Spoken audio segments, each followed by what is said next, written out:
Welcome to DowerChin.com. All right, today is the release day for the iPad Air, and I managed to pick one up so we can talk about it. So here it is, the box for the iPad Air.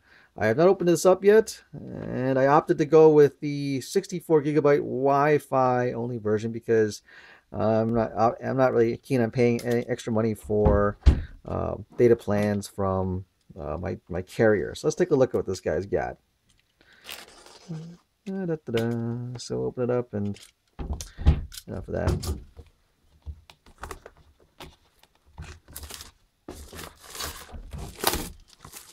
Okay, this is Apple's typical very clean packaging.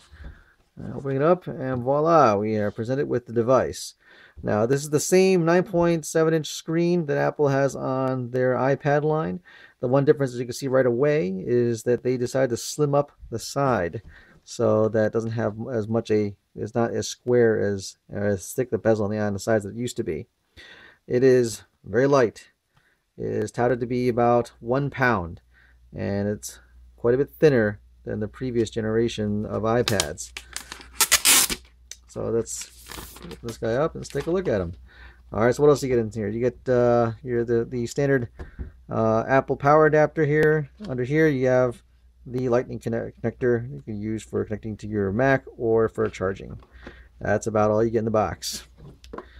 So I have not configured this thing yet, so there's not a whole lot to show about it. But of course, nothing's complete without taking a look at what else we have other devices for. So let's take a look at how it compares to some of the other ones out here. So let's take a look at, of course, the iPad 3. So this is my iPad 3, my Retina display iPad 3. And as you can see, it actually is, well, you see from here, the screen is the same, but it has that look of being thinner because obviously there's less of a border on the left and right side of the device. Now, Apple decided not to put the touch set, the fingerprint reader on this device. So it pretty much, what you're going to get out of this box is the A7 processor and a thinner display, thinner profile. So if we put side by side here, you can kind of see that the new one is significantly thinner than the previous one. And just, comparing it to as they stack on top of each other, you see that the new one is, well, actually whiter, but also it is about a ½ inch thinner. So let's compare it to some other devices real quick. So what do we got here? Let's just compare it to, obviously, here is my Surface 2. This is the second generation Microsoft Surface tablet. Now this guy boasts a it's a little over a 10-inch screen, full HD display, 1920 by 1080. It has a thinner and wider, taller display, so it's a full 16:9 resolution. So for movies, but as you see, the tablet is significantly larger than the other ones. Oops, sorry, I'm gonna slide that over. It's so thin it slides on top. So obviously, if you want to look at the profile wise, actually it stands up almost close to it, not quite, but see how does it compare? Obviously, the Air is significantly smaller than the Surface, as you can see. All right, resolution on the Retina display is higher than the Surface, although at the resolution that both of these devices are is really relatively questionable whether you can really make noticeable differences or not. But let's take a look at one last device to go along with it. This comparison. Here is my iPad mini. All right, so see, the iPad mini is, well, much more mini in comparison. So here you have it. A comparison of the different devices with the new iPad Air. Just a real quick look around real quick. Headphone jack in the corner.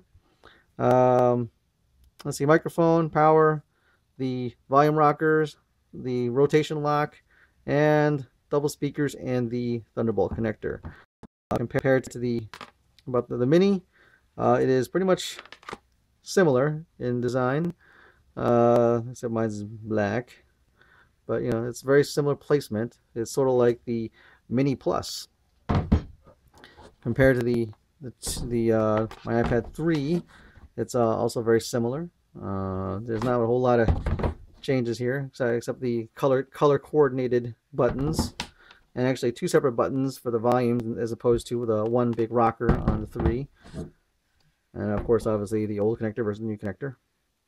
And actually, one thing you notice also is that just like the Mini, there are two speaker grills versus just the one in the old iPad design. So, all right. So what I'll do is I will go and configure this guy, and we can take a look and see how it compares. Now, obviously, the big comparison is going to be you know, comparing these two probably together. Price-wise, the 64 gigabyte version is going to set you back about $700. The Surface 64 gigabyte Surface 2 will set you back about $550. So there is a significant difference in price there. What probably is going to make the biggest difference, obviously, is if you're comfortable in the Apple ecosystem.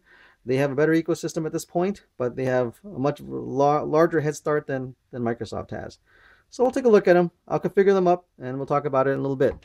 All right. There you have it. A physical comparison and an unboxing of the new iPad Air. Thanks for watching.